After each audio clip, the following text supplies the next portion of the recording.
caldo santo or caldo de pescado, which is traditionally prepared in Puerto Rico, especially in an area called Loíza, using fish, which you can see here. My grandmother used to do this every Good Friday, but you can prepare this any time of the year. Any type of fish, along with the red snapper. Make sure, the scales are clean out and the fish is clean, Some cilantro. And if you can find culantro, which is the water leaf, that's perfect. Achiote or anato.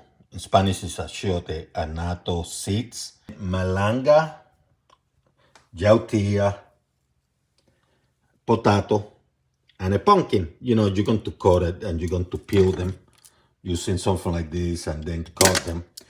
If you cannot find all three, you get a couple, that's fine. You can go to a Latino market or Asian market. You're going to need salt. Sea salt is nice. Any type of salt, along with Himalayan. And you're going to need coconut milk, whatever amount you need. And you're going to also need some garlic, which you're going to be mincing. Put a little bit of oil. And I'm going to put some salt.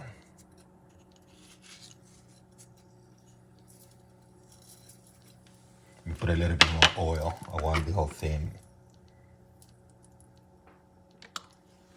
Let it heat up for a little bit.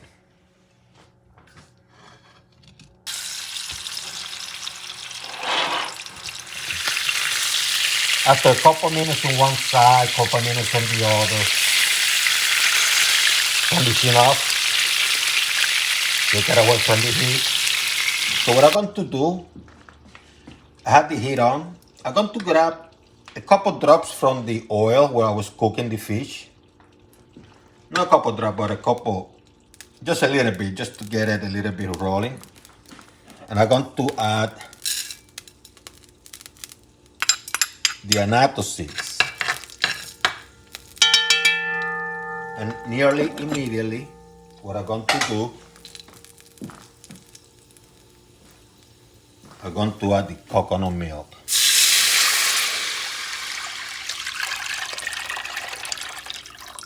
And what you see here is how the color is kind of naturally orange. Not too orange, but naturally enough.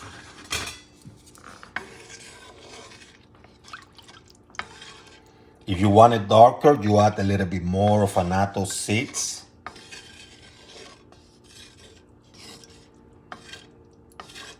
You're going to add the roots and potatoes, malanga, that you were cutting earlier. You notice that the pumpkin, I didn't peel them. I just cleaned them up, but I didn't peel because I don't want them to break. Otherwise, if you want to take the peel out, you will have to wait until toward the end to add them. A few minutes before it's over, so it doesn't get mushy all over the place. You're going to add what you need. You don't have to add everything, by the way. You adding just what you need. See, I have a bunch. Then what you're going to do, some of that garlic, which you could have done earlier, but I'm going to do now. Because I didn't want them burned. That's what I didn't do earlier. I didn't want them sticking at the bottom. One thing you notice, I'm not using onions. That's what I'm not using a sofrito, like the one that I have preserved. Because sofrito have onions and green bell peppers, red bell peppers. I don't want that in this. Hence I had to go with the cilantro. And I was able to find some recao, so I'm going to add them too. You're going to mix them.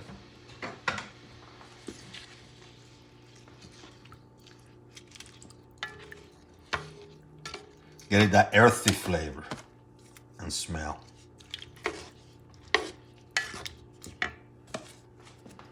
And then going to add the fish.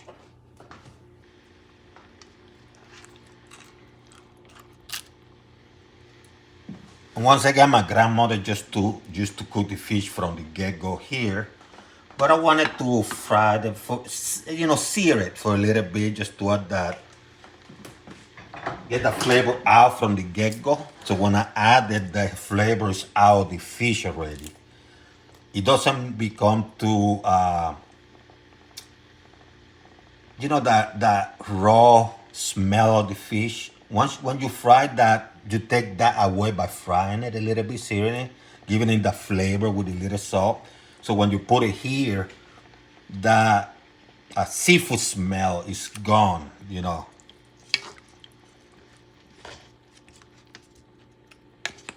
And you're going to let it cook.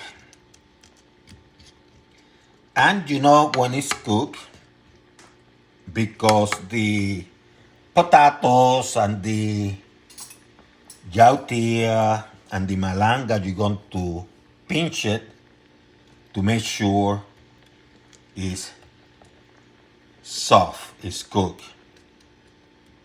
You let it simmer at first, and then you're going to cover it, and then you let it cook.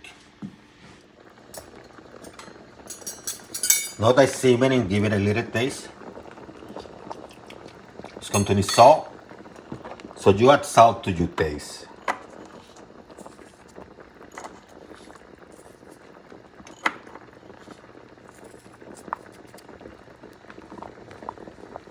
Mix it up.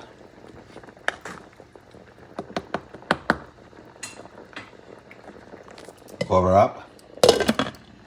Lower the heat a couple notches more. About medium, a little bit above medium, and just let it cook. So about 20 minutes later, turn the heat to low, so 20 minutes. Pinch the potatoes and the yautía, see, they're soft. This baby's ready.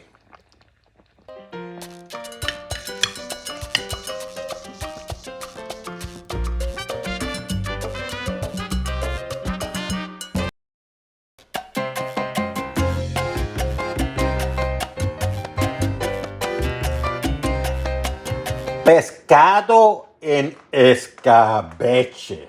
That's how we call it in Puerto Rico. In Puerto Rico, we tend to use swordfish. It just has to be cut this way. But if you don't have swordfish, it doesn't matter. That's one fish that you might not be able to use, like cod.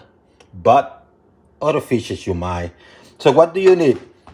Have about 5-6 teeth of garlic, a handful of clove, some black peppercorn, a couple of bay leaf, a handful, maybe about 8 or 9 olive, a white onion cut this way, a red bell pepper, but the one I have is the one that's preserved and you can buy in the store. They call it fancy pimiento, but also they call it pimiento morrón.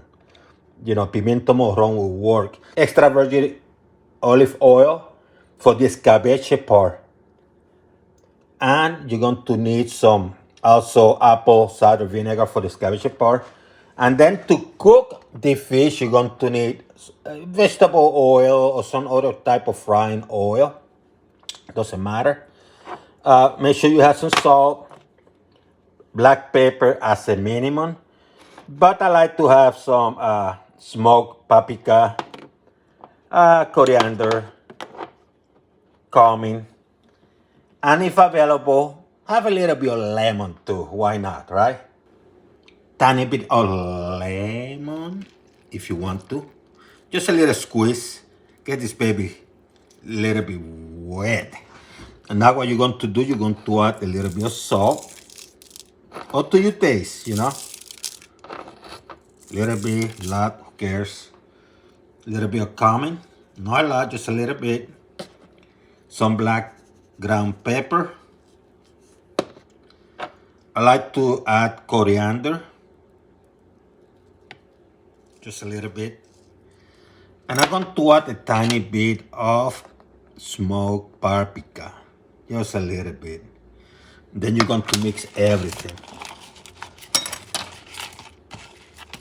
Make sure you have this at room temperature, the fish, before you cook it.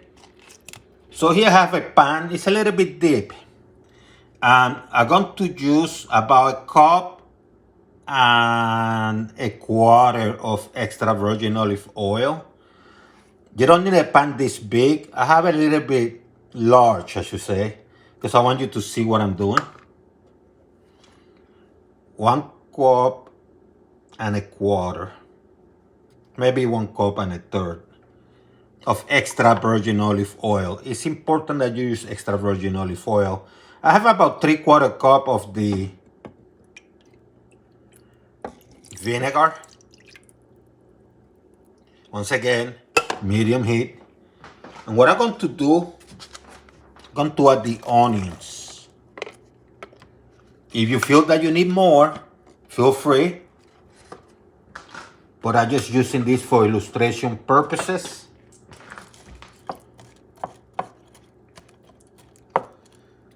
It's time to add the peppercorn.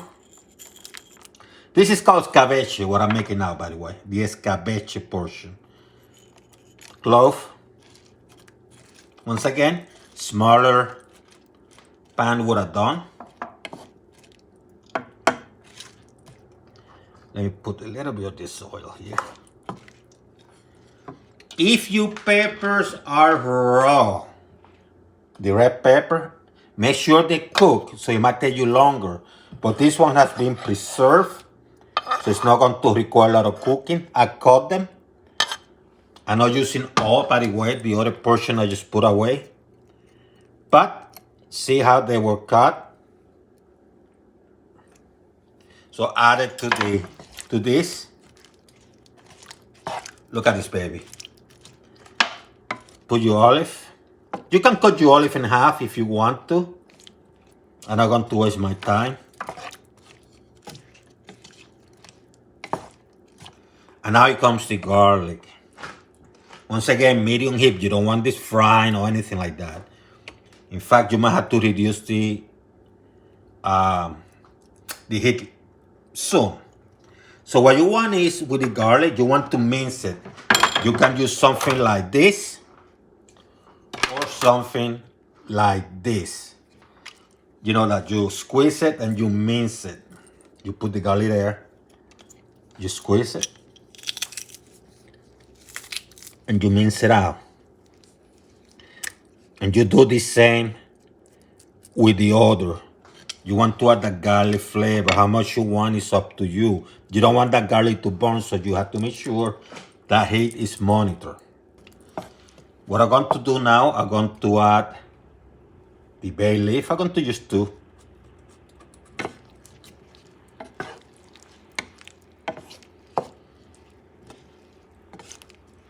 And let it be. This kind of simmering is fine if you are paying attention, like moving it and stuff.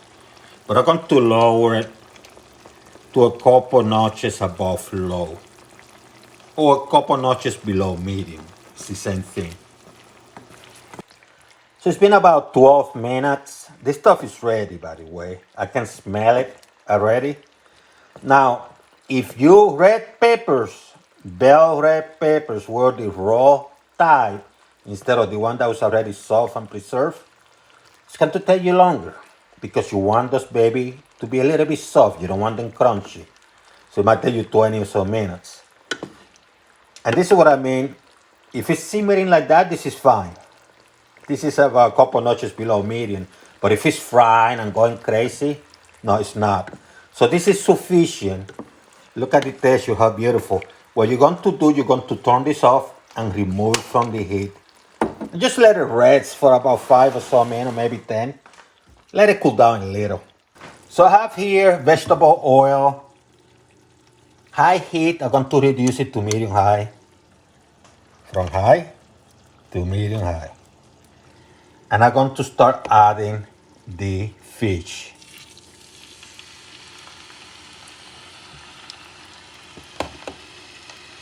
It's been about 4 minutes.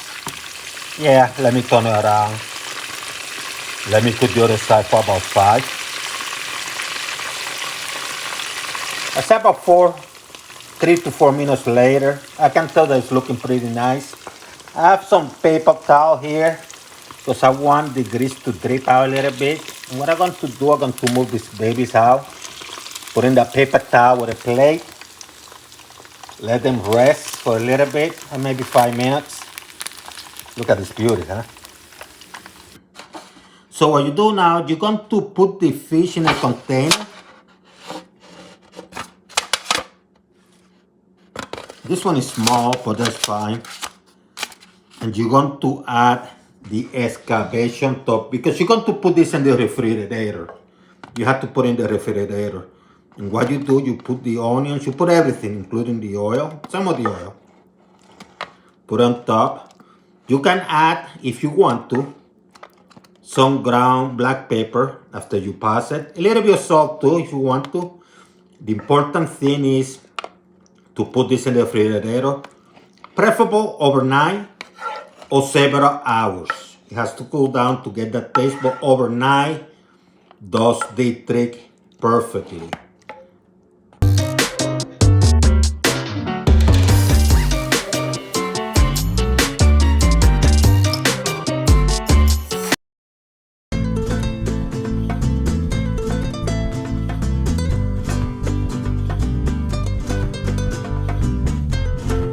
So what I have here is a sea bass. This is wild caught and fresh.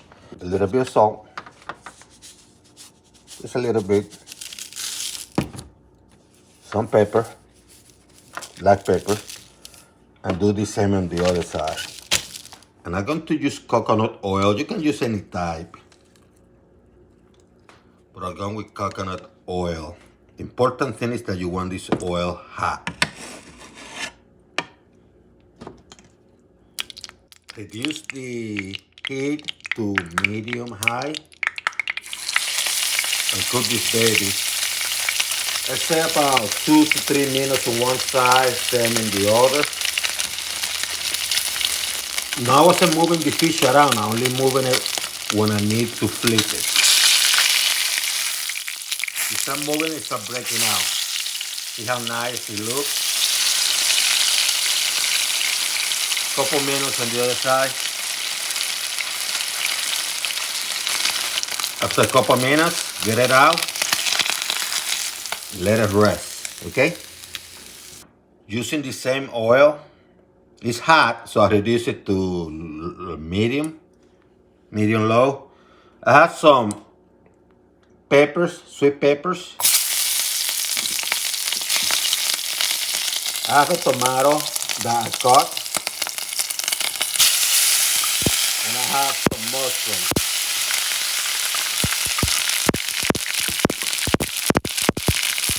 I also have some onions to the inside.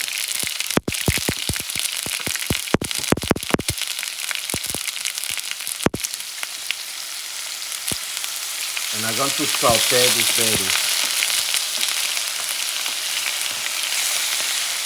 Using the same oil so you get the fish taste. That coconut taste is coconut oil.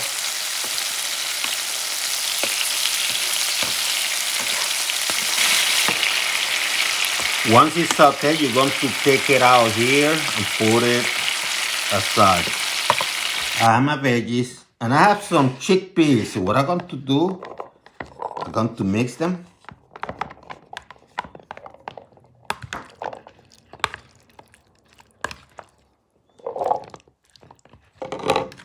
See how nicely.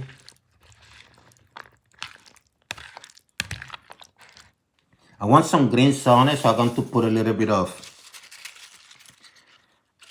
spinach.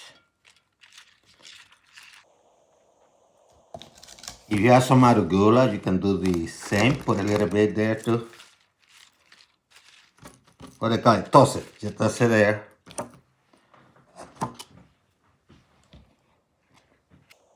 Bring the vegetables.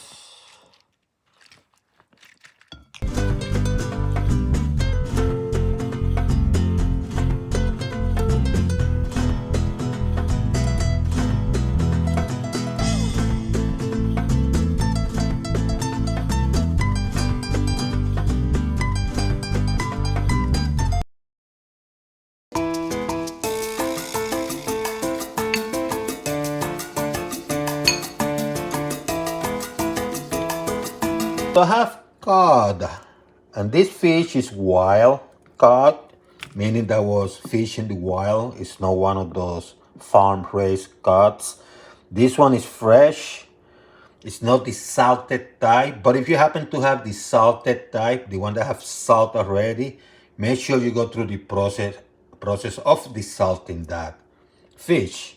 The chickpeas or the garbanzo, this is about 2 cups or a little bit over 15 ounces.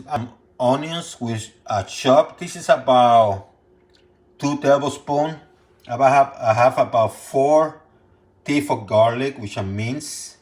I have a little bit of fresh oregano, just a little bit, a pinch, you know.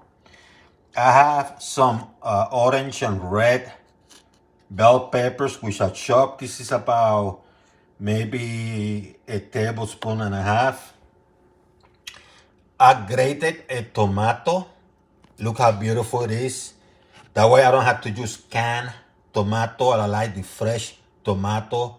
I grated that baby. 1 tomato, and look how beautiful. I have also some cilantro. And I'm not going to use all, just going to use a little bit. I have a, pepper, salt, coriander in powder, turmeric, and smoked paprika. In essence, when you combine this, it becomes like if it was a sazon. I'm bringing the flavor, I'm bringing the color. But talking about color, instead of using regular oil, which you can use extra virgin olive oil or any oil, the one I'm going to use is my annatto oil, which I prepare with annatto seeds. You can use some water, but a couple days ago I prepared some shrimp, and when I boil it, I'm using the water, the broth for that. This is sofrito. I'm not going to use it. I prepared, this is Puerto Rican sofrito. In other words, is a combination of this, and this, and perhaps a couple other small ingredients, which I blended and I preserve for later use. But I want to continue preserving this, and I'm going to go real-time natural. Because this cut is fresh and it's not salted, I'm going to put a tiny bit of salt on both sides. Just a little bit, flip it.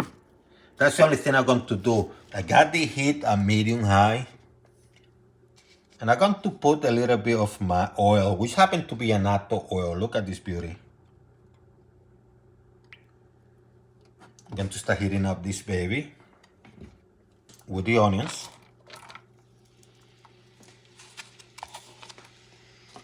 And the peppers.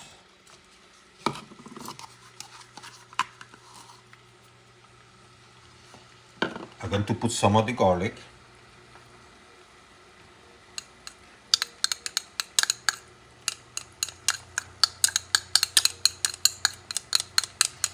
So I'm creating my sofrito. This is what I'm doing.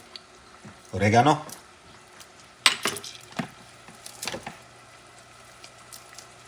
And a handful of cilantro.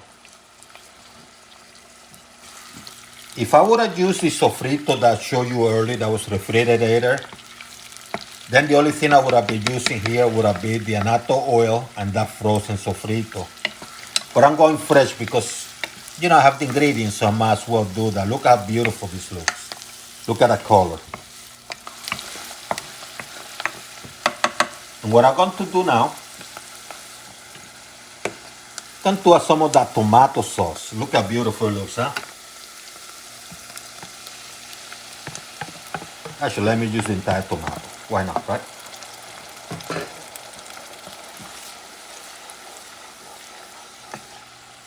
Ain't that beautiful?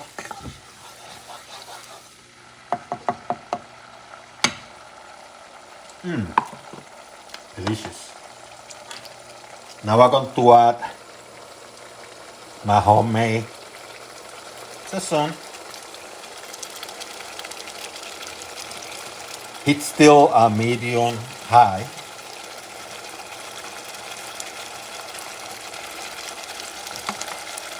things around a little bit.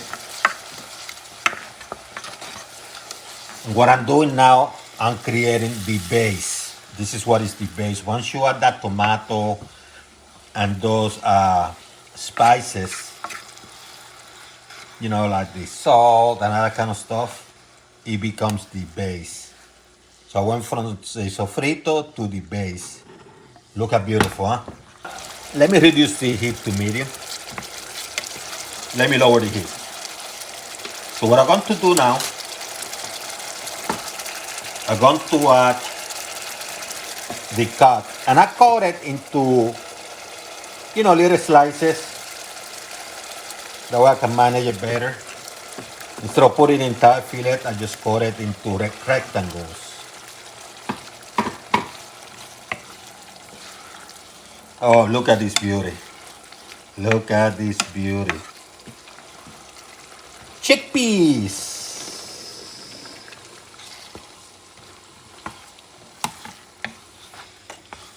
This is not going to take a long time, by the way. Let me increase the heat again, a couple notches above medium. Add the broth. How much you want to add is depend on how soupy you want this. I like to add a little bit, you know, extra because I'm going to cook this for a little bit. And very likely some of the water or the liquid is going to evaporate. You're going to give the broth and the liquid a taste. I want to add a little bit more salt because that's what I like. Just a little bit more.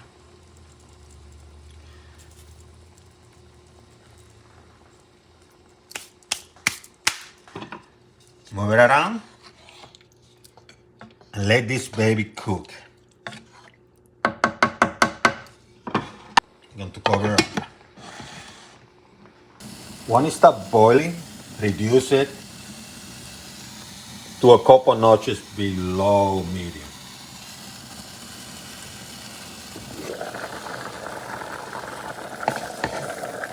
So this literally took about 6 minutes to cook.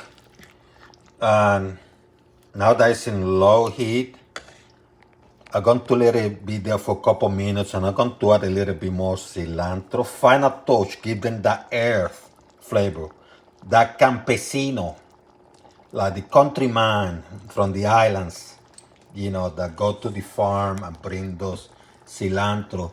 So that's what I do, a couple minutes like this and we're going to be done. Low heat, remember. See how beautiful? So I fried this baby for about 4 or 5 minutes. See how beautiful?